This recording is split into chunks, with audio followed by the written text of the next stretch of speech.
At the start of the Brothers Karamazov, I think it's worthwhile to linger over the significance of the author's note and of the epigraph, and to think a little bit about what they entail for the novel that follows. Those of you who are familiar with Dostoevsky will recognize from the author's note a peculiar narrative voice that he often uses, which is simultaneously trying to explain certain features of what's about to follow, but also vaguely apologize for it, or provide some sort of excuse for it.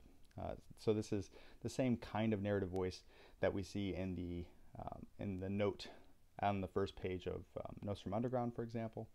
And it also sometimes prevails in the character of the underground man himself, who is simultaneously explaining or justifying himself and claiming that he isn't confident that he's going to be able to persuade us. So we see something similar in this author's note, where the narrator tells us that this is a novel about a hero named Alyosha Karamazov, who is peculiar and odd and undefined in a way that might make him seem less heroic than a typical novel hero. And he invites us to see what's heroic about him, but indirectly, simply by pointing out that he's not conventional, and the narrator doubts whether we will be good enough to see what's heroic about him.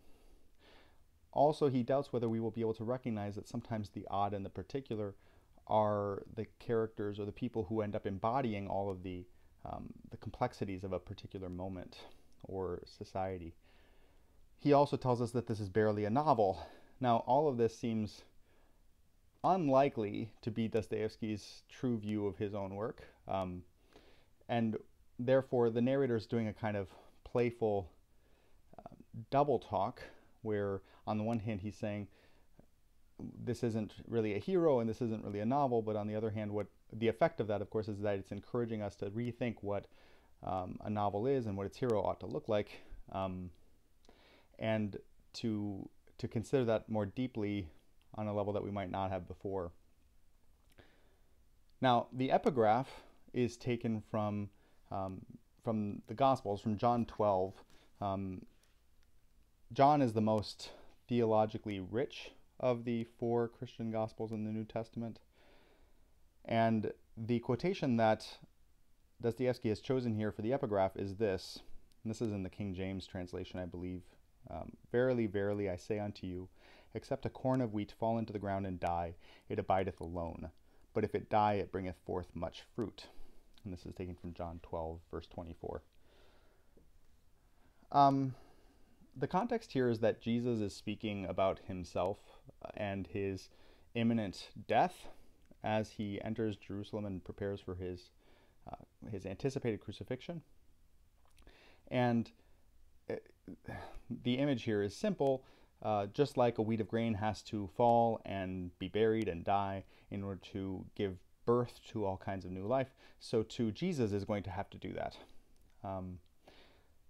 Now, this is a peculiar verse to use at the start of the Brothers Karamazov, in part because we know from the first paragraph that the main death at the center of this novel is the death of Fyodor Pavlovich, who would make for a very strange Christ figure. You will discover this as you read.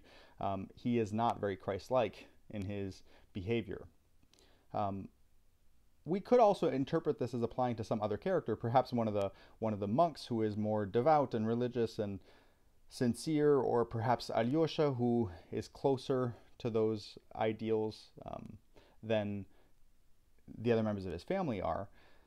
In any case, it's difficult to apply this to any one person, and so I think it makes sense to ask why exactly this is here as an epigraph, and whether it might be meant to point not to a particular character who is a Christ figure, but instead to a general thematics of resurrection, and the idea that death, which so many of us think of as the height of tragedy and of sorrow in the world, might in fact be the source of further or richer life. And whether that might apply also to things more greater than life and death, whether in fact all of the sorrows of life might in fact be a source of some deeper, richer, or greater life. So these are considerations that I hope you'll keep in mind as you begin to read the novel.